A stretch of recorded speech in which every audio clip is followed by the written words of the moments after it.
Hey everyone, welcome and welcome back to my channel. तो आज मैं आपके साथ अपने historical Wangchun fan fiction love on the edge का नेक्स्ट पार्ट शेयर करने जा रही हूँ। अगर अच्छा लगेगा तो प्लीज़ लाइक कमेंट ज़रूर करिएगा और चैनल को भी सब्सक्राइब ज़रूर कर लें। तो चलिए पार्ट स्टार्ट करते हैं। तो लास्ट पार्ट हमने छोड़ा था जहाँ विंग को लैंड क्लैन में जिनमें मिलती है। वो दोनों अच्छे से एक दूसरे से मिलते हैं, हंसी मजाक करते हैं। जिन्हें हमारा वांगजी जो कि उनकी बातें सुन तो नहीं पाता लेकिन उन्हें देख लेता है। अब आगे शाम की मीटिंग में बताया जाता है कि विंग भी क्लासेस लेगा और यानली अपनी क्लासेस कंटिन्यू रखेगी। इनफैक्ट अब तो वो लैंड फुरैन है तो यानली की एक्स्ट्रा क्लासेस होंगी, जिस पर वो दोनों मान जाते हैं। और अगले दिन जैसा तय हुआ था, यानली और विंग क्लास के लिए निकल जाते हैं।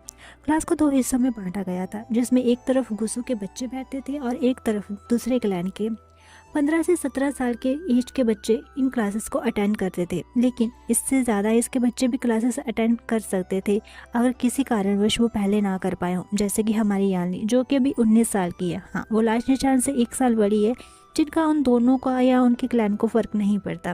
और यानली ने लेट क्लासेस अपने ब्रदर्स की वजह से ली थी, क्योंकि वो जंग चैंग और विंग के साथ क्लासेस लेना चाहती थी। विंग और जंग चैंग में कुछ महीनों का अंतर है। विंग जंग चैंग से 5 मंथ छोटा है, पर क्या इससे जंग चैंग विंग को अपने बड़े भाई की तरह ट्रीट करेगा? बिल्कुल भी नहीं। वो तो विंग से खूब झगड़ता है, उसे डांटता है, हाँ, लेकिन प्यार भी बहुत करता है, जिस तरह विंग भी जंग चैंग से बहुत प्यार करता है, एक भाई की तरह।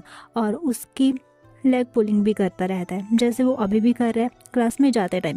एक्चुअली इनकी क्लास में एक लड़की है जो कि है वेंट्रिंग, जिस पर हमारे जंग चैंग को क्रश है। और उनकी क्लास में जाते टाइम वो उन्हें रास्ते में मिल गई। और हमारे विंग को जंग चैंग के इस बदले रंग ढंग को थोड़ी देर भी नहीं लगती ये समझने में कि उसके इस ग्रम्पी ब्रदर के दिल में इस लेडी के लिए कुछ तो है, इसलिए अब वो उसे वेंट्री के नाम से चिढ़ा रहा है।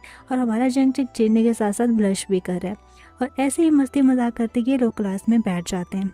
और यानली लैंड क्लैन वालों के साथ बैठी थी। ब्लैंचरैन के कहने पर जंग चैंग को अकेला ना फील हो, इसलिए विंग उसके साथ बैठ जाता है, जिस पर उसे कोई मना भी नहीं करता। ब्लैंचरैन क्लास ले रहे थे, पर हमारा विंग, जिसका पढ़ने में बिल्कुल भी मन नहीं लगता, वो अपना मुंह बनाकर इधर उधर देखे जा रहा था। तभी उसकी नज़रें लान वांगजी से मिलती हैं। वो सेकंड्स में ही अपनी नज़र हटा लेते हैं। तभी विंग की नज़र एक और स्टूडेंट पर पड़ती है जो कि जिनमिन थी। जिनमिन की भी नज़र विंग पर पड़ती है। वो दोनों एक बड़ी सी स्माइल एक दूसरे को पास करते हैं। विंग हाथ हिलाकर उसे हाय करता है। वांगजी जो कि पूरी कोशिश कर रहा था कि विंग की ओर ध्यान ना दे, पर विंग को ऐसे मुस्कुराते देखना चाहते हुए अपना पूरा ध्यान उसकी ओर करते हुए देखता है कि विंग उसी लड़की को देखकर मुस्कुरा रहा है जिसके साथ वो कल था। लान वांगजी एक इरिटेटेड लुक से अपनी नज़रें उनसे फिरा लेता है।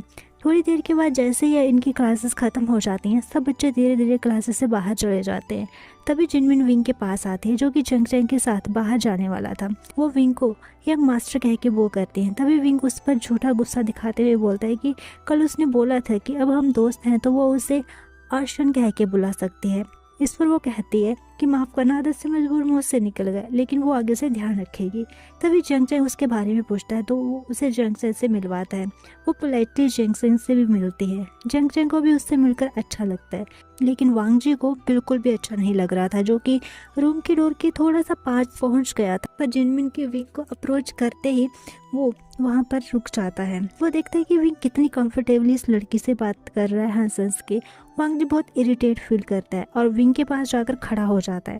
वांगजी के ऐसे एकदम उनके पास आने से चुप हो जाते हैं और क्वेश्चन लुक से उसे देखते हैं। लेकिन वांगजी सबकी नज़रों को अवॉइड करते हुए सिर्फ विंग को देख रहा था, जो उसे ही देख रहा था, लेकिन उसकी नज़रों में कुछ भी नहीं था।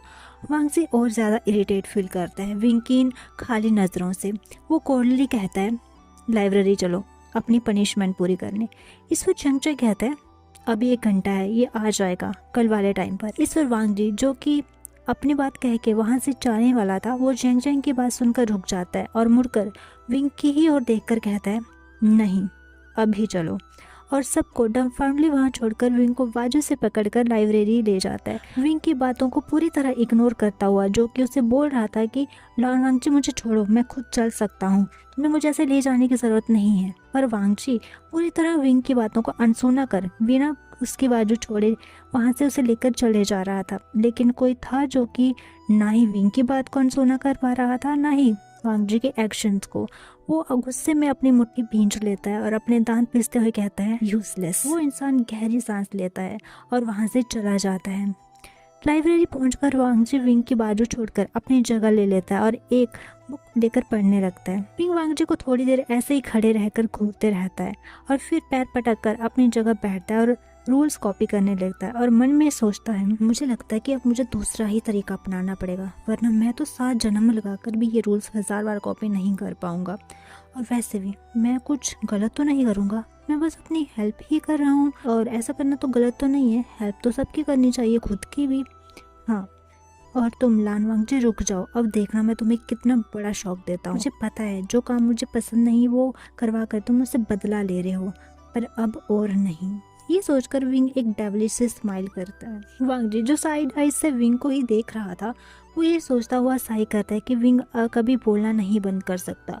अगर वो जुबान से नहीं बोल रहा तो वो अपने मन में कुछ ना कुछ बोलता रहेगा, जिसका सबूत हर पल उसके बदलते हुए फेस के एक्सप्रेशंस हैं। वांगजी बेस पर करता हुआ कहता है, चैटरबॉक्स।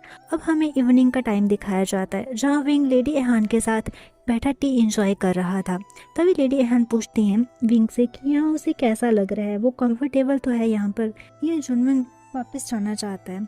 लेकिन लेडी एहान अपनी बात पूरा करती है उससे पहले विंग उन्हें रोक कर कहता है कि मैं ठीक हूँ यहाँ, और वैसे भी मेरी फैमिली तो यहाँ है, तो मैं यूनमन जाके क्या करूँगा, और वैसे भी मुझे वहाँ पर जाकर मैडम यू से डांट खाने का कोई मन नहीं है।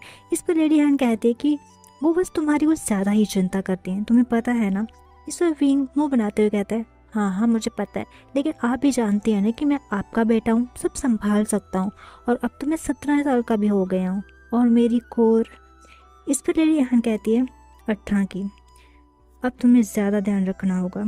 तभी विंग कहता है, आप चिंता मत करिए, वैसे भी मुझे अंकल सोंगलैन और शाह चुनचैन, जो कि विंग के दूर के रिश्तेदार हैं, और विंग की ग्रैंडमा वाशरसैंडन की डिसाइपल भी, उनका मैसेज मिला था। कल से शाम को कुछ घंटों के लिए वो मुझे रोज़ फिर से एक ट्रेनिंग देंगे। इस पर लेडी एहान हाँ में नोट करती है, लेकिन तभी विंग को फील होता है कि वहाँ कोई है। वो लोग बाहर एक छोटा सा गार्डन था, वहाँ पर बैठे हुए थे।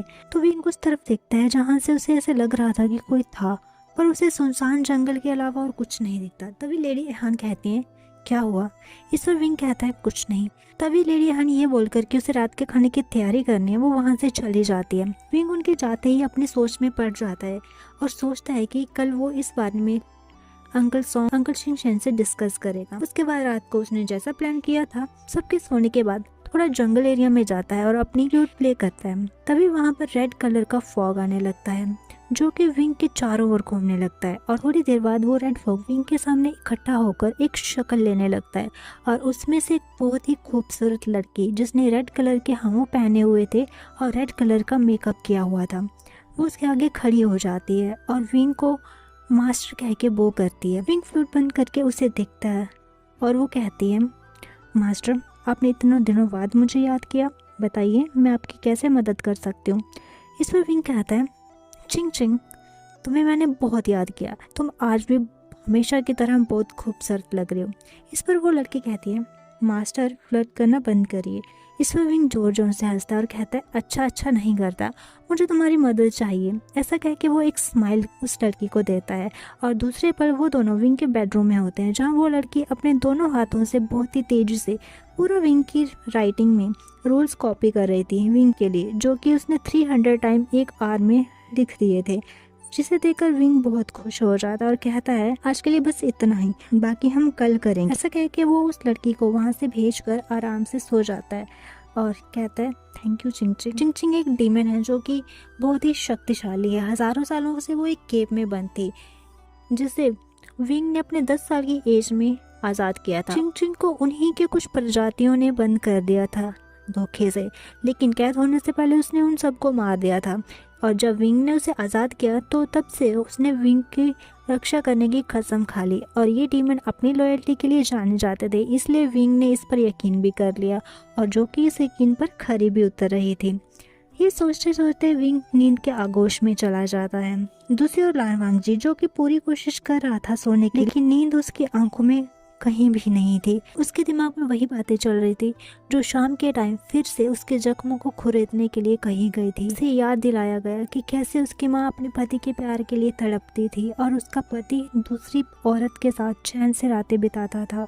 कैसे उसकी माँ अपनी घर संभालने की कोशिश कर रही थी और दूसरी औरत ने उसका घर तोड़ दिया। कैसे उसकी दूसरी औरत और उसके बच्चे की वजह से उसके पिता ने हाथ उठाया था और उसकी माँ को उसकी लाइफ की सबसे बड़ी गलती बताया था।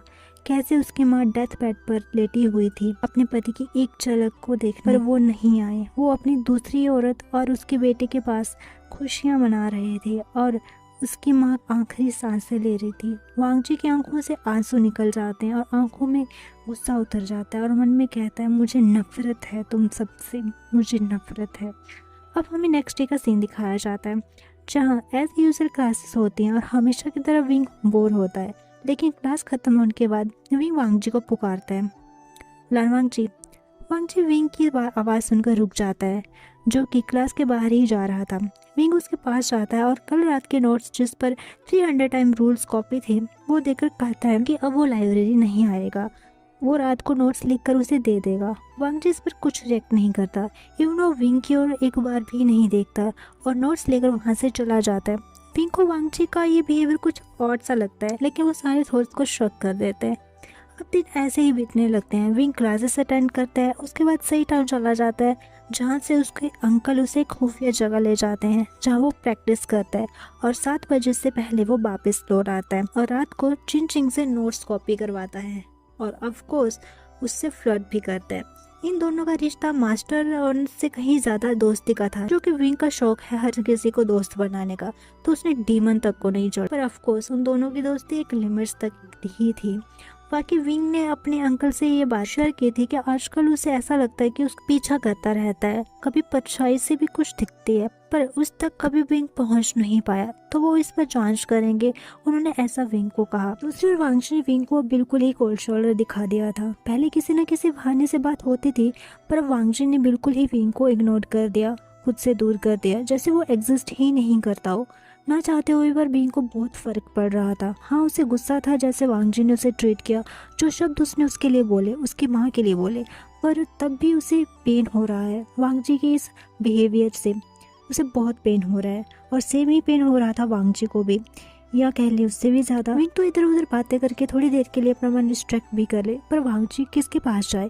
उसकी लाइफ में एक ऐसा ही इंसान आया था जिसके साथ वो कंफर्टेबल था, जिससे वो अपनी बातें अपने मुंह से बताना सीख रहा था, पर वही पर्सन उसकी लाइफ के पेन का एक हिस्सा निकलेगा वो नहीं जानता था। वांगजी का दिल इतने पेन में है जिसका कोई अंदाजा ही नहीं लगा सकता। प्यार और नफरत की इस लड़ाई में उसका दिल जल रहा था।